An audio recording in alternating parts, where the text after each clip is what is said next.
Hello বন্ধুরা, কেমন আছো সকলে? আশা করবো সকলে ভালো আছো।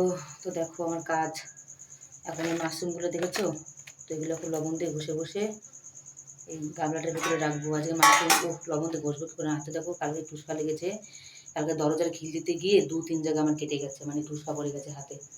তো কী যে সমস্যা হয়ে গেছে, তো কিছু করার নেই এখন। হাতে যখন টুসকা লেগেছে এখন তো ঠিক করতেই হবে, তাই না? তো দেখো এই যে আমি লবণ নিয়ে নিয়েছি, তো লবণ দিয়ে এখন এই মাশরুমগুলো ঘষবো। লবণ দিয়ে না ঘষলে এর উপরে একটা কি থাকে ছালের মতন লাল লাল থাকে, তো ওটা চুলকায় খুবই, গলা চুলকায় খেলে। তো এদিকে দুধ গরম হচ্ছে আমার। আর এই দেখো আগে কী কী সবজি আনলো আপনাদেরকে দেখাচ্ছি। দুটো তো ক্যাপসিকাম এনেছে, দুটোর দাম মনে অনেক টাকা নিয়েছে। আর এটা তো পুরো জানিয়ে 60-70 টাকা নেয় এক প্যাকেট। আর এই দুটো কেরেলা, এই যে তারপরে পেয়ারা এনেছে, পড়ে আছে, ধরতে ইচ্ছা করছে নেসপাতি পেয়ারা। আর একটা মিট মশলা, আর 2 প্যাকেট দুধ। দেখো দুধটা ঢালা হয়ে গেছে, দেখো 2 প্যাকেট দুধ পড়ছে দেখো প্যাকেট থেকে। তো এইসব দিয়ে টোটাল 245 টাকার বাজার হয়েছে। দেখেছো আমাদের এখানটা এই যে 235 টাকার বাজার এখনই শেষ হয়ে যাবে। আমাদের এখানে 235 টাকা কোনো ব্যাপারই না, যেহেতু সবজির এত দাম। 235 টাকা কোনো ব্যাপার না, এটা খুব তাড়াতাড়ি মানে শেষ হয়ে যাবে সবজি। তারপর কালকে সকালবেলা আবার কিনতে হবে। তাহলে ওই জন্য তো বলি যে আপনারা একটু বেশি বেশি করে ভিডিওটা শেয়ার করো, তারপর আপনারা মেম্বারশিপ নিন, আমাকে বেশি বেশি করে সাপোর্ট করুন। ওটাই ওই জন্য তো বলি, কারণ আমাদের এখানে জিনিসপত্র খুব দাম, ওই জন্য পয়সা দরকার আমার। মানে জলের থেকে শুরু করে সব কিছু কিনে খাওয়া, তাহলে কত টাকা দরকার বলো তো? আর এই যে 200 টাকার সবজি তো দেখলে, যে এখন এই যে মাশরুম এটা বানাবো, রাত্রির পর্যন্ত গিলে হয় সবজি, রাত অবধি গিলে হয়। দুধটা এনেছে, তাও তো দুধের জন্য রাত অবধি যেতেও পারে সবজি। তো অনেকদিন পর একটু মাশরুম খাওয়ার ইচ্ছা করলো, তো ভাবলাম মাশরুম দিয়ে আলু দিয়ে ক্যাপসিকাম দিয়ে একটা শুকনো করে মানে একটু সবজি বানাই, যেহেতু রাত্রেবেলা রুটি দিয়েও খাওয়া হয়ে যাবে একটু। আর এখন যদি খায় সে খাবে ভাত দিয়ে। তো দুধ এই যে গরম হচ্ছে। আজকে যেহেতু সোমবার, ঠাকুরকে চড়াবে 1 প্যাকেট, আর 1 প্যাকেট 3 জনে খাবে, কিন্তু আমি দুধ খেতে পারবো না, আমার একটা সমস্যা আছে।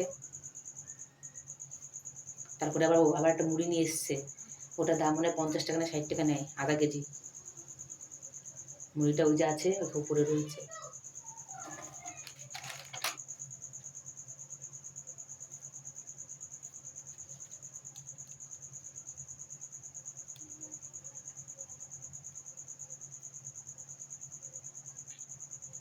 এখন এই মাশরুমগুলো বসছি, বসে বসে রান্না করব। কালকে যেহেতু শরীরটা একটু ভালো ছিল না, কালকে একটা মন্দিরে গিয়েছিলাম এখান থেকে অনেকটা দূর জঙ্গলের ভিতরে। তো সেই মন্দিরটা আবার একটা পুকুরে মাছ ছাড়ে, মাছের মন্দির, আমরা বলি ওটাকে মাছের মন্দির। পুকুরে মাছ ছাড়ে, মাছের পুজো করে, মাছকে খেতে দেয়। তো মাছ ধরা কোনো মানা নেই, যে যারা মাছ খায় তারা ওখান থেকে ধরতে পারে, কোনো ব্যাপার নেই। কিন্তু আমাদের যেহেতু বসি নেই, তা আমরা অনেকটা মাছ ধরার চেষ্টা করেছি, কিন্তু একটা মাছও ধরতে পারিনি। এবার বড় বড় আমেরিকান রুই, তারপর তেলাপিয়া, বাটা পোনাও মনে আছে, বড় বড় রুইও আছে। তো আমরা ধরতেই পারলাম না, চেষ্টা করেও ধরতে পারলাম না একটা মাছও। যেহেতু আমাদের বসি নেই, এমনি একটা বসি বানিয়েছিলাম পিন টিন দিয়ে, তো সেই বসিতে মাছ ধরা যায় না। খাবার দিলে মাছ সামনে চলে আসে গুলু গুলু করে, এরকম এরকম একটা মাছ। হাত দিয়ে ধরতে গিয়েছিলাম, তো হাতের দিকে ছিটকে চলে গেছে, ধরতে পারিনি। তো একবার ভাবছি যখন বাড়িতে যাব, বাড়ি থেকে বসে কিনে নিয়ে আসবো, বসে কিনে নিয়ে আসার পরে তারপরে ওই মন্দিরটায় যাবো মাছ ধরার জন্য। তো মাছ খেতে আবার ভয় লাগে, যখন মন্দিরে জল শুকিয়ে যায় তখন এই মাছগুলো জানি না কী হয়, মাছগুলো চোখ দিয়ে যে কী করে সেটাই বুঝতে পারি না।